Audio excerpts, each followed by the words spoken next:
So I just got a note from one of my followers, and it started out fantastic. I'll read it to you. Hi, Michael. I've been listening to you for a long time and enjoy your perspective on your writing career. So far, I'm riveted, but then it takes like a weird, boring turn. My daughter has been sent a message from a casting director regarding a show I don't know. I was just more interested when we were talking about me. But okay, whatever. So this woman says that her daughter, who's 30, has grown a large TikTok following to like 500,000 people in the space of 6 months. And now this casting director from a major studio is reaching out to her to develop a show around her. And does the daughter need to have a manager to help, or an agent to help negotiate this? Okay, so there's a lot to unpack here. There's a lot that I don't quite understand about your email that doesn't quite add up to me. It doesn't mean that it's fishy. It just means I'm not getting enough information. First of all, in my opinion, 500,000 followers, while impressive, doesn't really move the needle. Like, I don't know why anybody would want to develop a show around someone with a following that's kind of small like that. Like, you know, it's large, but it's not 1 million or 2 million. That, to me, would move the needle. But maybe she'll get there, whatever.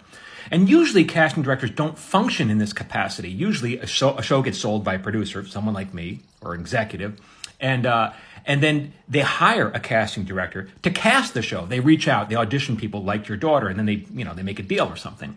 So develop a show, a casting director doesn't usually develop a show. That's not just their capacity. So maybe this casting director has a side hustle where they're working as a producer.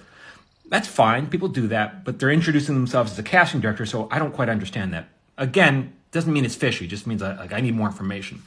So, does your daughter need to hire anybody to represent her? At this point, no. It's just a conversation. They're just talking. We're exploring, whatever. If the deal sells, if it goes forward, then you would have an entertainment attorney negotiate the deal.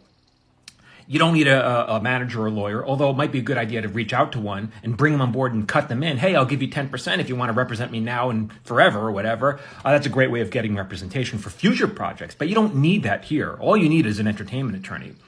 Now, there's a lot to tell you. I would recommend your daughter start following me, actually. I know that sounds self-serving, but I explain how the industry works. Opportunity is going to happen real fast, hopefully for her and for anyone else. And you want to have an understanding how the industry works. And I post daily about this. So just start following and listening. It's free. Because when the opportunity does happen, you want to have an understanding of how the industry works. There's a catch, of course, and that is the algorithm doesn't show you my best content. My best stuff gets seen by a fraction of the people. But if I talk about slipping on dog pee-pee, that goes viral. So my workaround is I have a watch list, which is like a weekly newsletter, which I send out for free. I send out my best content. So if your daughter or anyone else wants to join, it's michaeljamin.com/watchlist, or you can find the link in my profile, click watchlist, and it's free, and it'll catch it's only once a week. I'm not going to spam you, and it'll get you up to speed real fast. Hope that helps. Good luck at Michael Jamin Writer.